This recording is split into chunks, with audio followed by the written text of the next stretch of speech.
Lego Duplo speciál, stavění věže. Dneska stavíme proti sobě s Boudym, každý z vlastní bedny. Jdeme na to.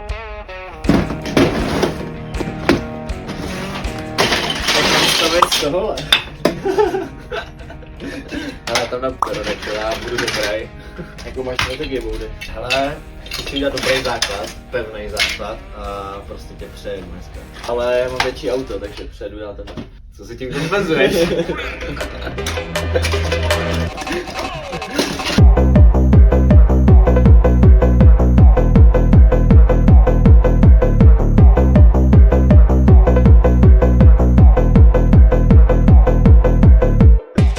Kolik? 294. Mohl dáme 3 metry. Drží.